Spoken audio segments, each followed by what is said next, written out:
Welcome to Indie Game of the Week. Ladies and gentlemen, my name is Unzo the Great, and today we'll be covering an action role-playing game called Grim Dawn.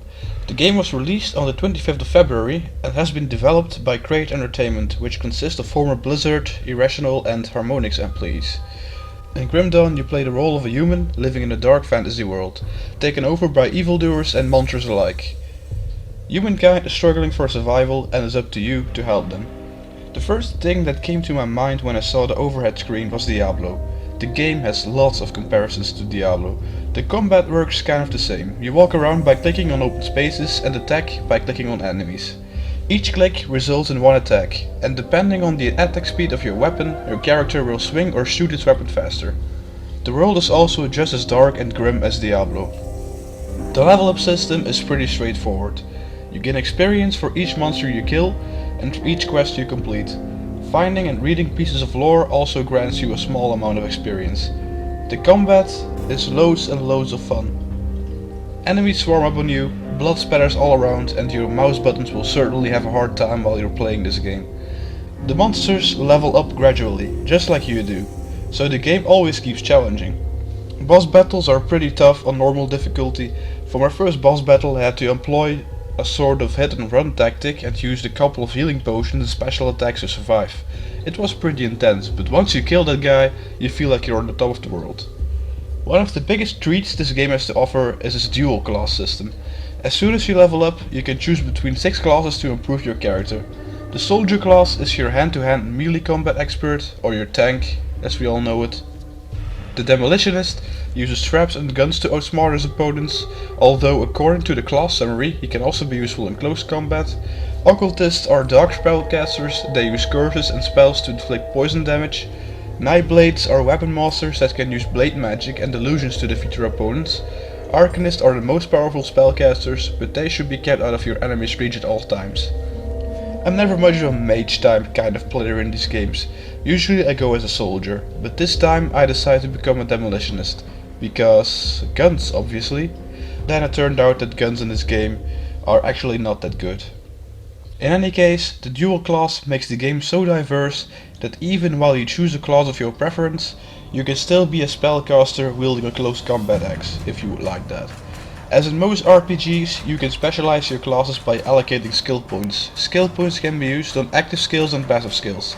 The active ones are your attacks, which can be either set as your left click mouse button or your right click mouse button. The passive skills are power-ups to your character. You don't need to activate those.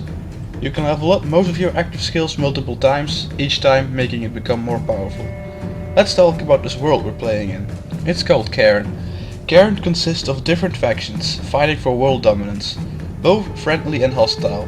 The human factions are fighting a guerrilla war in order to rebuild their society and reclaim what belonged to them. The biggest threat against human beings are the Aetherials. They are the ones that started what's called the Grim Dawn. Aetherials broke into this world when Arcanists delved too deep into the magic field. This faction can possess human bodies and are also the reason why countless creatures have turned into monsters. Another hostile faction are the Cetonians. They arrived sort of in the same way as the Aetherials, as arcane experience gone wrong. However, there are cults that worship the Cetonians and try to summon them by using blood magic. Luckily for us, humankind doesn't stand alone against these two factions, because for some reason they see each other as mortal enemies and will never work together to defeat mankind. You can gain and lose favor for these factions based on the choices you make in this game. Yes, this game has moral choices, a lot of them. There are multiple ways of solving quests, both good and bad.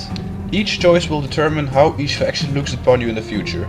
Factions that have started to hate you will become more challenging to defeat in the long run.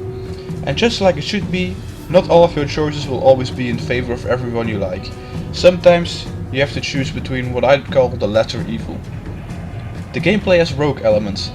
There are lots of dungeons and caves to explore, tons of different enemies to defeat, and thousands of items to collect, reassemble and power up. There is also a crafting system, making customization even more diverse and unique.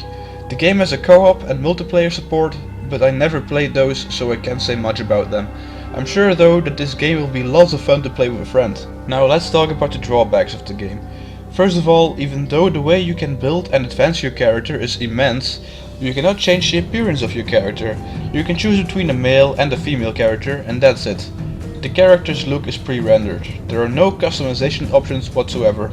Pretty cheap in a 2016 game if you ask me. It must be pretty stupid to play in a multiplayer mode with 3 of your clones walking around. Another drawback is that enemies don't seem to reappear after killing them and leaving the area, at least not until you restart the game or go back to the main menu. This means you have to kill all of the monsters if you want to keep leveling up. Enemies will become too strong in the long run if you don't explore the whole area. The soundtrack is great and fitting for the tone of the series, but there is no voice acting at all.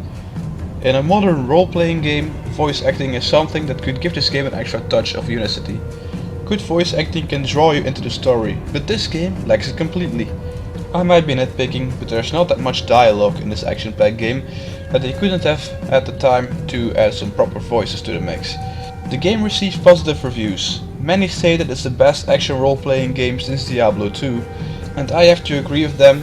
Hack and slash fans will love this game.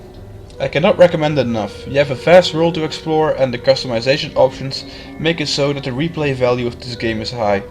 The game is available on Steam or on the Grim Dawn homepage, grimdawn.com.